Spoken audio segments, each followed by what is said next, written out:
All right, welcome to the course. My name is John Elder from Codemy.com, and I'll be your instructor today.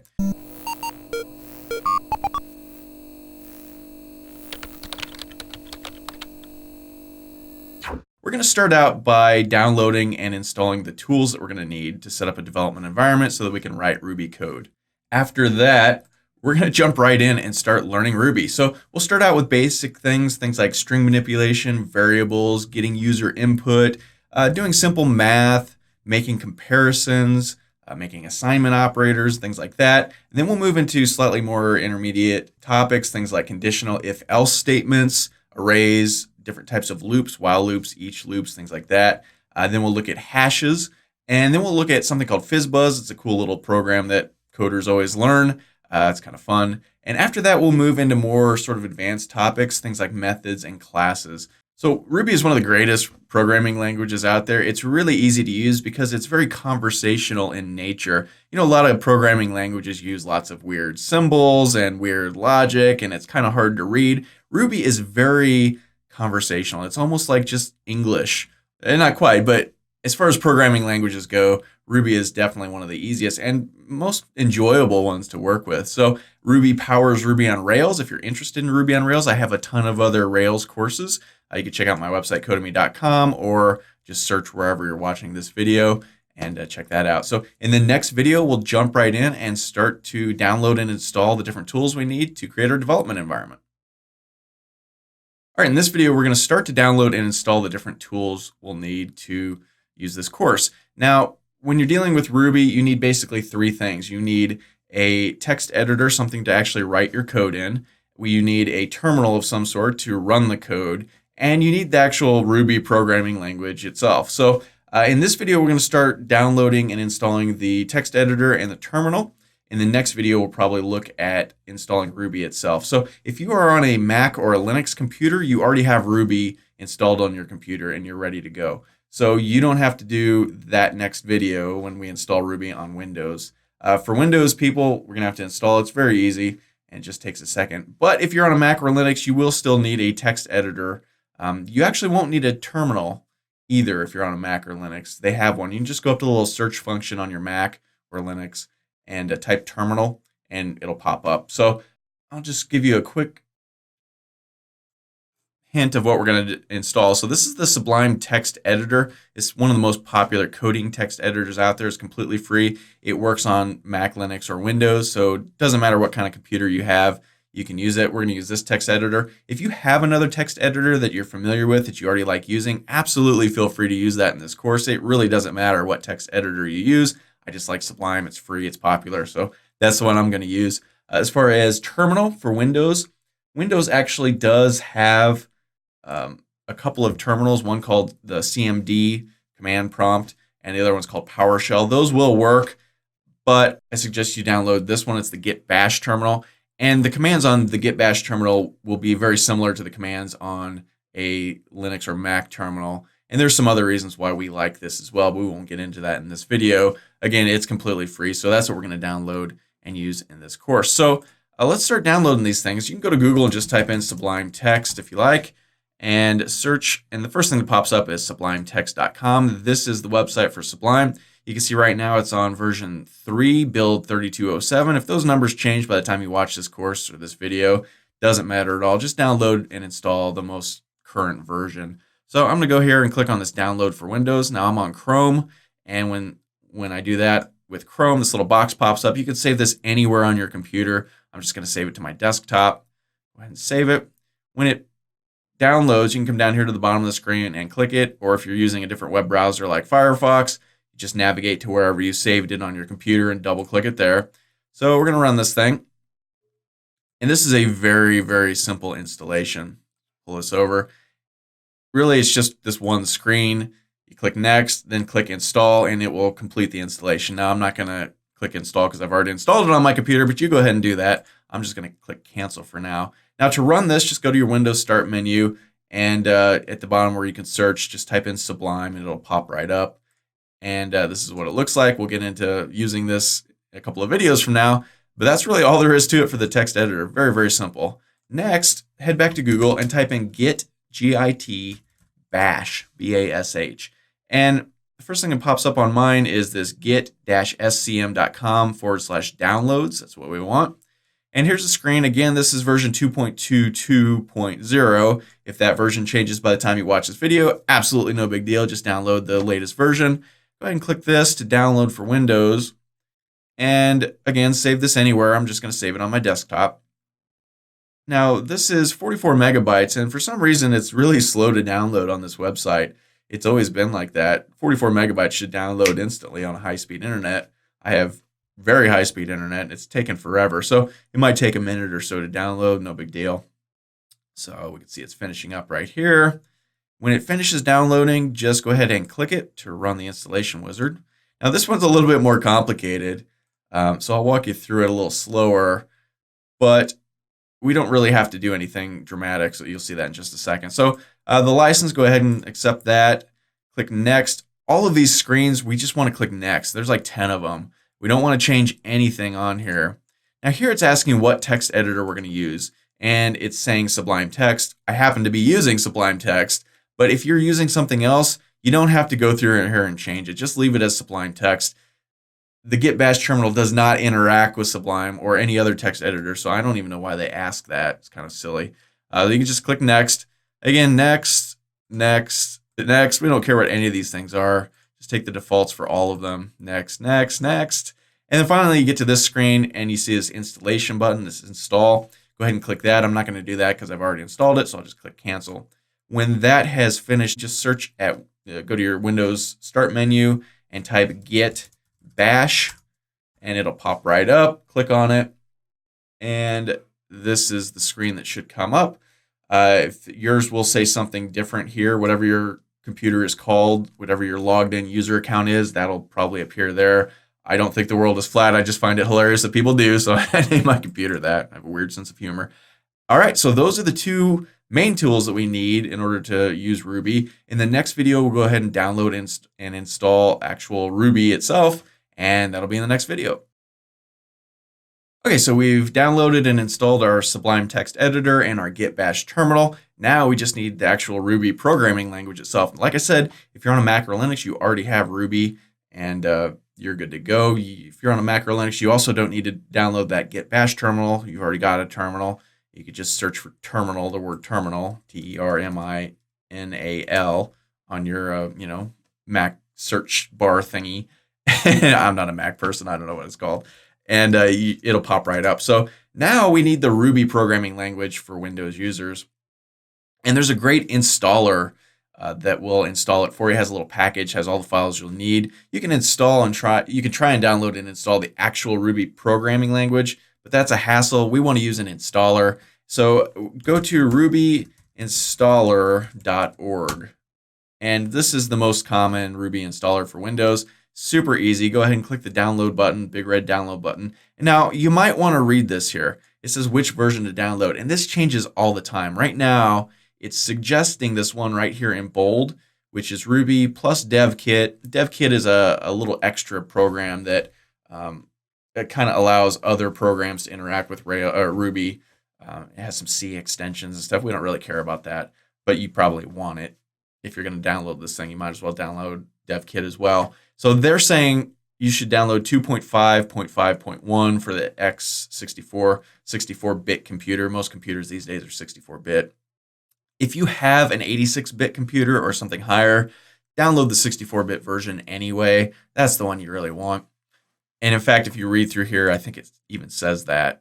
But like I said, these numbers change all the time. So if you want to be sure which one you need to download, give these couple of paragraphs a quick read. It's not terribly important, but you can go ahead and do that if you want. I'm just going to go ahead and click this guy right here. This is the one they say we should download. And you can download this anywhere. I'm just going to save it on my desktop. Now this is 121 megabytes. It should download fairly quickly, but for some reason my internet seems to be going slow this morning. So I'm going to go ahead and pause the video. We'll pick it up as soon as this finishes downloading. Okay, so this is finished downloading. We can go ahead and click it to install it. And we want to run the installation wizard. Pull this over. So you want to accept the license, click next. And make sure this add Ruby executables to your path is checked. You absolutely have to have that. Path on Windows means you can run Ruby from anywhere on your computer. You don't have to be in the Ruby directory and only the Ruby directory in order to run it. So we want to be able to run Ruby from anywhere on our computer, so make sure that's checked. Associate RB and RBW files with Ruby installation, you want that. RB is what Ruby files end in. So like HTML pages end in .html, text files end in .txt, Ruby files end in .rb. So that's what that is. And then finally just click install, and it's saying, do you want the Ruby programming language itself as well as these development tools? I think that's the dev kit thing, or part of the dev kit thing. So yeah, go ahead and leave those checked. Click next, and go ahead and just run through this. It should take a little while. All right, so it's finished that whole thing, and now we get this screen, and you see this little checkbox is kind of scrunched in here. It says run RIDK install to set up my MSYS2. That's part of the development tool chain. It's part of that dev kit, like I said a couple of videos ago, that allows us to use C extensions. We don't really care about this, but as long as you're here and installing everything, you might as well click this and click finish. When you do, this pops up. This is the Windows command prompt. So it's asking which of these do you want to install, the base installation, system update, or all of these things, tool chain. Let's just go ahead and press 1 to begin with here. We probably wanted 3, but I want to make sure these are installed, so might as well go through it. Seems very exciting. It's doing all kinds of weird things. We don't really care what any of this stuff is. More stuff. Okay, so now we're back to all of this, this first screen here, and now we want to do this 3. So just type in 3, hit enter, and I think that's it. So yeah, we don't need to do a system update. So I think we're good to go. Now we can just go ahead and close this, and we're done. So that's all there is to it. In the next video, we'll fire this thing up and start writing Ruby code.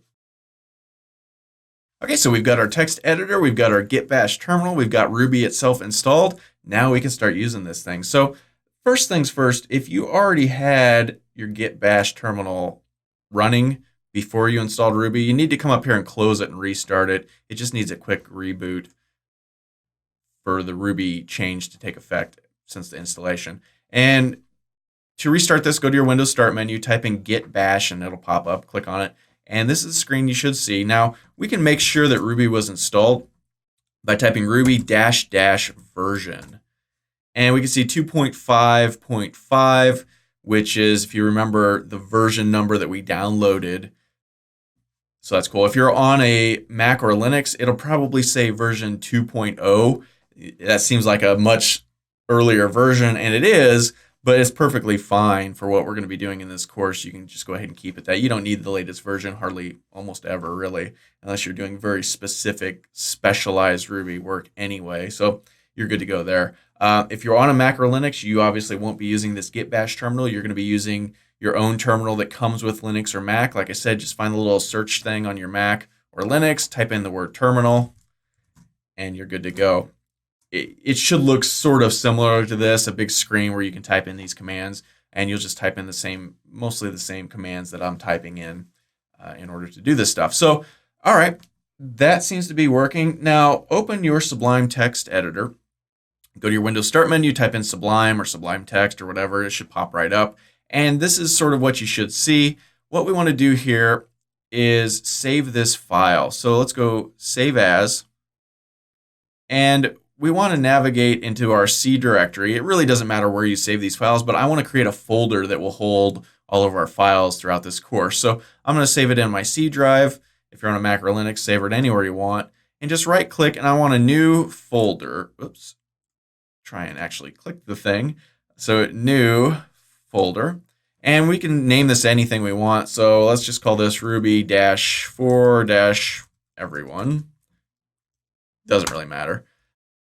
And then once you've created it, double click to go in it. And now we need to save this file. So what should we save this as? Like I said, all Ruby files end in .rb. So make sure whatever you name this ends in .rb. Let's just call this hello.rb. And you can see right here, it says hello.rb. Now here's a fun little thing. You can go up to project and add folder to project. And it's popping up right here, Ruby for Everyone, it already knows. But otherwise, you can just navigate to your C drive and then find that folder. Let's see, MNOPQR Ruby for Everyone. Single click it and then just click Select Folder. And you can see it pops up here on the left. It's kind of handy to have in case we have more than one file going. And we can close this, and if we want, we can just click right here to open it again. Later on, if we want to add more files, we could just right click and new file. See, it pops right up. And then we would go to File, Save As. Make sure you're in this same Ruby for Everyone. Let's just call this file2.rb.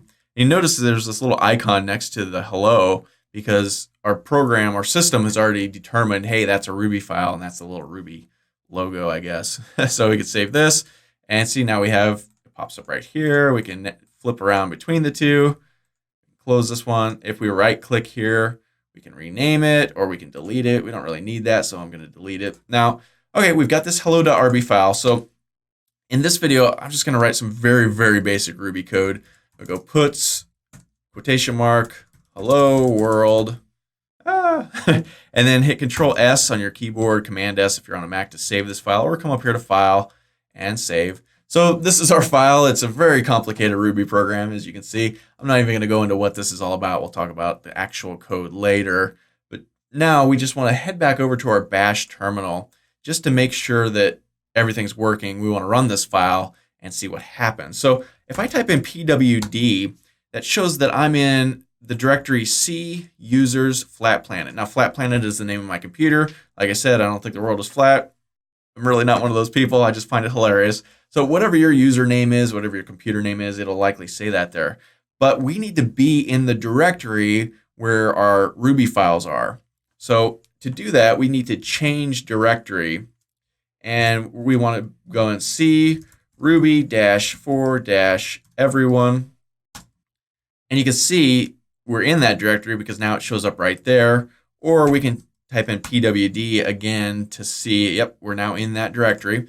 We can type ls if we want to list the stuff in that directory, and we can see, yep, there's our hello.rb file. So that seems to be working. So I'm going to clear the screen here real quick.